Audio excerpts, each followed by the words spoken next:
En los primeros años del siglo XX funcionaban en Puerto Real al menos 6 conjuntos de baño con mayor o menor entidad, pero tras la Primera Guerra Mundial, los graves problemas económicos y la competencia de los balnearios de playa imposibles en Puerto Real hacen que solo perduren los de Santa Marina, en la puntilla del muelle, y los de Santa Matilde, que pasarán a llamarse Nuestra Señora del Carmen, el balneario.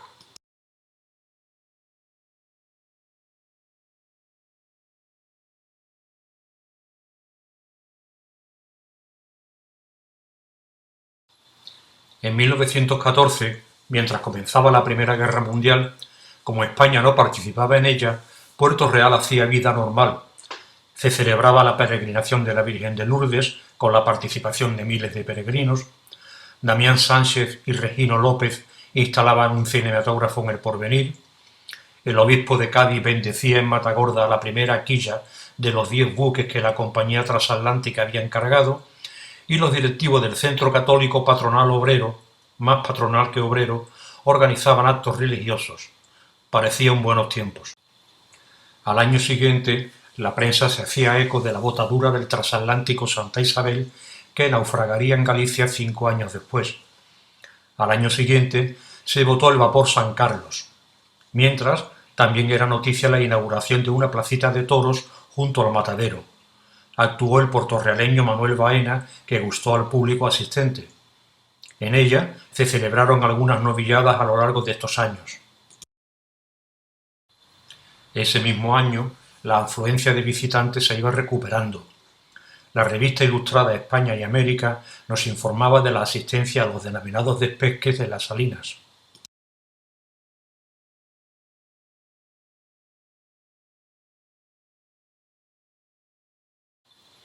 El País se hacía eco al año siguiente de una mayor afluencia de forasteros.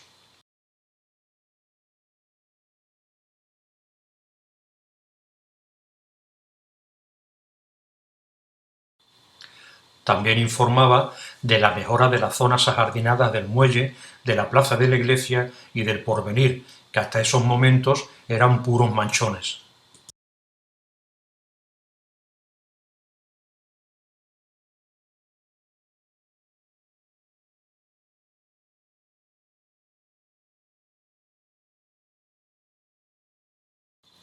El mismo periódico portorrealeño informaba en abril de 1917 del estado floreciente de la Sociedad Española de Construcción Naval y de la visita que Alfonso XIII giraba a Matagorda.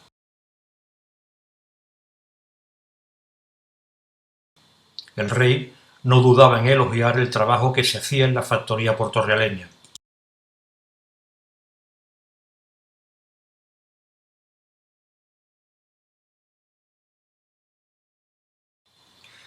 Pero no todo iba tan bien. Poco a poco van apareciendo balnearios en las playas de Cádiz, El Puerto o Sanlúcar que atraen cada año más veraneantes. Los baños de la Puntilla y el balneario no pueden competir por la falta de playa y el problema de las mareas. La solución fue utilizarlos más como un club social que un establecimiento de baños. Así, en 1916, durante esta reunión aristocrática, la cuñada de José María Pemán, Luisa López, ofrecía un recital de piano. La fiesta terminaba con un poquito de cante flamenco. En 1917, los balnearios estuvieron bastante concurridos. Los músicos de la juventud artística y deportiva interpretaban magníficos conciertos en los amplios salones del balneario del Carmen, que igualmente se utilizaba para ofrecer bailes de despedida, como este a Juanita Luna, en el que se ofreció a los participantes un exquisito mantecado. Sin embargo, no todo iba color de rosa. La estructura de hierro del muelle mostraba signos de inseguridad que el ingeniero de obras públicas achacaba a la falta total de mantenimiento y proponía la prohibición de atraque de naves, así como del uso de los baños. Sin embargo, de cara a la peregrinación de Lourdes, se permite el embarque y desembarque de forma ordenada y sin aglomeraciones ni detenciones.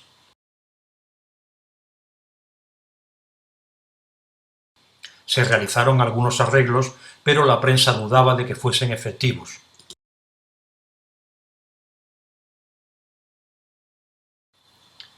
Noticias poco agradables iban viendo la luz en la prensa.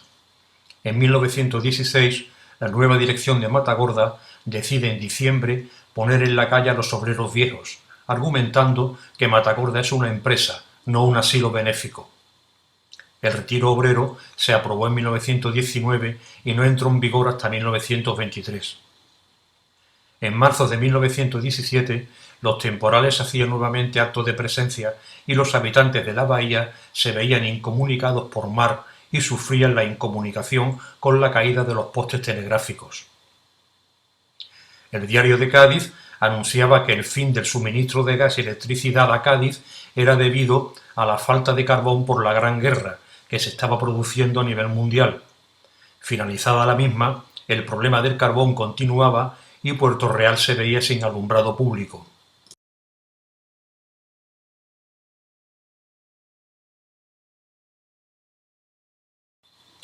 Para colmo, casi a finales de la guerra, España sufre una explosión social y política consecuencia de la propia guerra y también de su incapacidad para avanzar. El ejército amenaza con intervenir en política a través de las juntas de defensa. Cataluña, a través de la Asamblea de Parlamentarios, pretende forzar elecciones generales. Y el descontento social termina en la convocatoria de huelga general de 1917, que se llevó por delante la vida de 80 trabajadores. Por si la Gran Guerra no hubiese bastado, entre 1918 y 1919 el mundo padeció la epidemia de gripe injustamente llamada española, que se llevó por delante a bastante más de 50 millones de personas, de ellas unas 270.000 en España. Entre la guerra y la pandemia provocaron una caída de la producción de los productos básicos con la consiguiente subida de precios que dio como resultado que los movimientos huelguísticos crecieran en 1919 y en 1920. En Puerto Real, la incidencia de la epidemia de gripe no fue demasiado preocupante. En octubre de 1918, el Correo de Cádiz publicaba que se habían infectado en Puerto Real 11 personas en un mes, de las que habían fallecido 2. La compañía transatlántica decidió crear un lazareto junto a Matagorda para aquellos marinos infectados que carecieran de domicilio.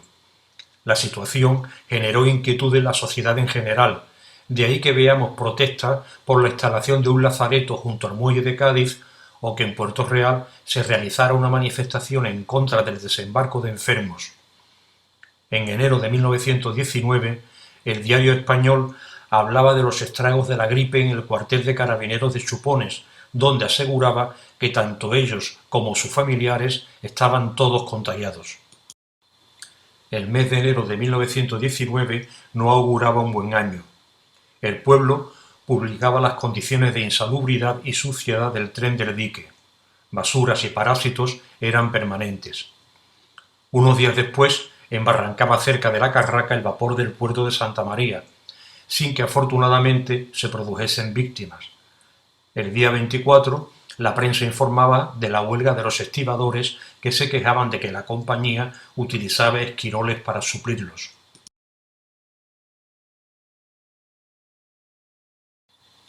Si bien al principio de la guerra España mejoró su economía, el encarecimiento de muchos productos, sobre todo la alimentación, que se calcula en un 40%, y la no subida de los salarios llevaron a la población a un empobrecimiento y a formar parte de diferentes movimientos reivindicativos, desde las mujeres boicoteando la venta de pescado o la huelga de los obreros panaderos.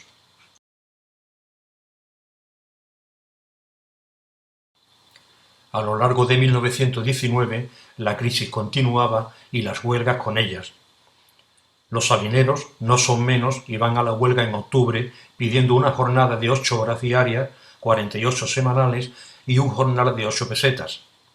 Ese año, España se convirtió en el segundo país europeo que consiguió la jornada de 48 horas semanales. Al año siguiente, aún se notaba la escasez de trigo y el precio del pan precipitó una manifestación frente al ayuntamiento.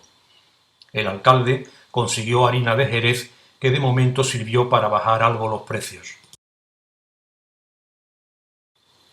En Matagorda se está en huelga a lo largo del mes de febrero, de manera parcial al principio y prácticamente total a finales.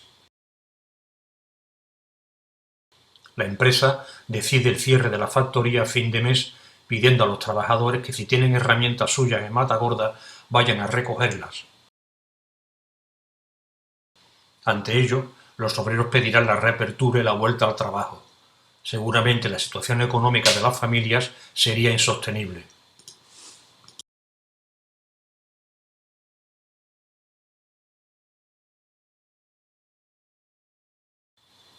El verano de 1919 fue muy pródigo en incendios en los campos portorrealeños. Las tierras de Pedro Guerra ardieron en varias ocasiones. Él, que era concejal del ayuntamiento, propuso que efectivos de la Guardia Civil pernoctaran en sus instalaciones a fin de prevenir y capturar a los posibles incendiarios, pero no tuvo respuesta positiva.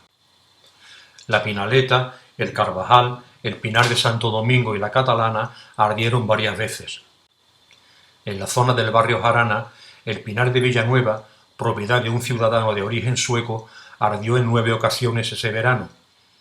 En este caso se logró detener al que parecía autor de los incendios, un portorrealeño de no muy buena fama llamado José Gamasa, conocido por el Porreque.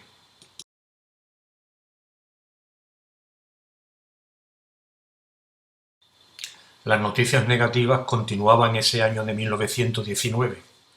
A comienzos de septiembre ardía el taller de construcción de embarcaciones menores de Matagorda y el fuego corría hacia el muelle real, que al final se salvó. Los buques atracados decidieron salir a la mar para protegerse, no sin antes desembarcar a sus marineros para ayudar a apagar el incendio. Los trabajadores que ocupaban los talleres afectados por el incendio perderían sus trabajos en una época en la que el seguro de desempleo no existía. La prensa daba cuenta algo después de las declaraciones de un ministro que como solución proponía que emigrasen. El incendio parece que fue fortuito, aunque el Diario de la Marina lo calificó como intencionado. Pese a todas las circunstancias negativas, la vida continuaba. En mayo, mes de arranque de la temporada de verano, se instalaba la feria en Carretones, a la que se hacía acompañar de una serie de festejos públicos como alumbrado extraordinario, cinematógrafo público, peregrinación a la Gruta de Lourdes, partidos de fútbol, conciertos de la banda de música y fuegos artificiales. Y, por supuesto, reparto de pan a los pobres. En julio, jóvenes de ambos sexos de la buena sociedad organizaban actos benéficos a beneficio de los hijos de obreros muertos en el trabajo. Ese mismo verano tenía lugar una gran fiesta en la hacienda San José de José María Tejera para proceder a una solemne bendición de las espigas a fin de conseguir una buena cosecha. Tejera era también el propietario de la fábrica de mosaicos que había junto al muelle. Una gran noticia se produjo a comienzos de octubre, fecha en la que la Sociedad Española de Construcción Naval anuncia una subida generalizada de sueldos con carácter progresivo para los trabajadores de Matagorda, desde el 10% para los más altos hasta el 30% a los más bajos. A ello se une un plus de transporte. Parte del personal solicitó a la empresa la creación de un economato que facilitara precios más bajos para los productos de primera necesidad.